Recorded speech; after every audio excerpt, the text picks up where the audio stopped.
মধ্যমগ্রাম দোহারিয়া থেকে 1 কিলোমিটার আগে একটি ব্রিজ রয়েছে যেটির নাম হচ্ছে এই নোয়াইখালী ব্রিজ।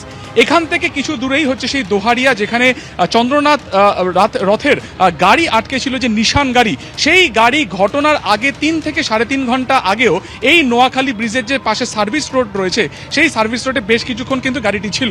এবং পুলিশ সূত্রে জানা যাচ্ছে যে রাস্তার সিসিটিভি ফুটেজ অনুসারে ঘটনার বেশ এই 3 থেকে 3.5 ঘন্টা আগে গাড়িটি শুধুমাত্র এখানে ছিল না, এর আশপাশে বিভিন্ন জায়গায় সেই গাড়িটি কিন্তু ঘুরে বেড়াচ্ছিল।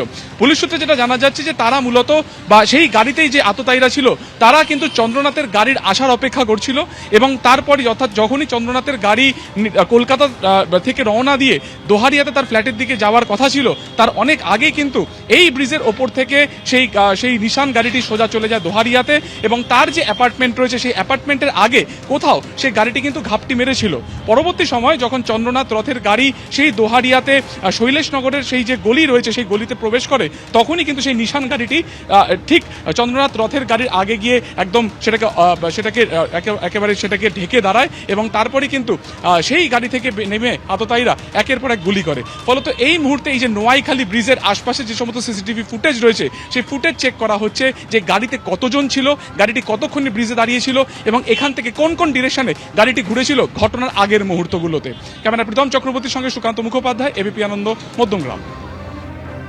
পূর্ব মেদিনীপুরের চণ্ডীপুরের ঈশ্বরপুর গ্রাম পঞ্চায়েতের পুলুক গ্রামে বাড়ি নিহত চন্দ্রনাথ রথের।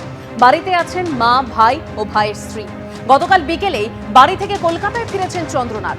রাতে বাড়ির ছেলের এই পরিণতিতে শোকস্তব্ধ পরিবার।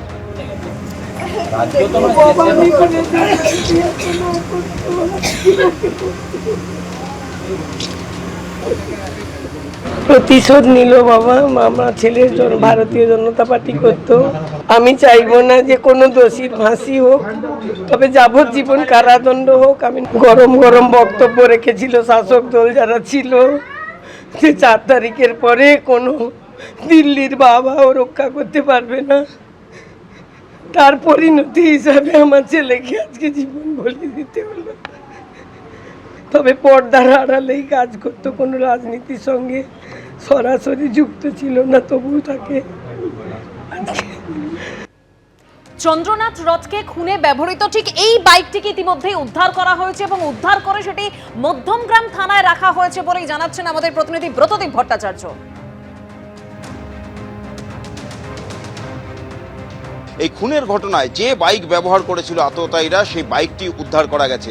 আজকে এয়ারপোর্ট 2.5 নম্বর গেটের কিছু কাছেই একটি আবর্জনা ফেলার জায়গা, যেটা পাঁচিল দিয়ে ঘেরা ছিল, তার ভিতরে এই বাইকটি পড়ে থাকতে দেখা যায়, এবং পুলিশ আধিকারিকরা সেটাকে উদ্ধার করে নিয়ে আসে, এবং ওই ঘটনাস্থল এবং আশপাশে যে সিসি ক্যামেরার ফুটেজ রয়েছে তার সঙ্গে মিলিয়ে দেখা যায় যে এই বাইকটি হুবহু সেই বাইক যেটা ব্যবহার করা হয়েছিল এই খুনের ঘটনায়। বাইকের নম্বরটি হলো WB44D1990।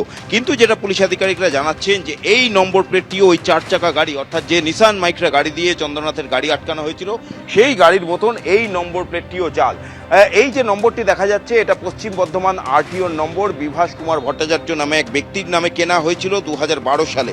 কিন্তু যেটা পুলিশ আধিকারিকরা বলছেন, এই যে নম্বর প্লেটটি দেখছো, গাড়ির যা অবস্থা সেই তুলনায় নম্বর প্লেটটি অপেক্ষাকৃত নতুন, এবং যে নাটগুলি ব্যবহার করা হয়েছে, যে নাট অ্যান্ড বোল্ট ব্যবহার করা হয়েছে এই নম্বর প্লেটে, সেই নাট অ্যান্ড বোল্ট সাধারণত বাইকের নম্বর প্লেটে ব্যবহার করা হয় না, এগুলো আলাদা করে বসানো হয়েছে, এবং নাটগুলি একেবারেই নতুন, অর্থাৎ খুব সম্প্রতি কিন্তু এই নাটগুলো পাল্টে এই নম্বর প্লেটটি বসানো হয়েছিল।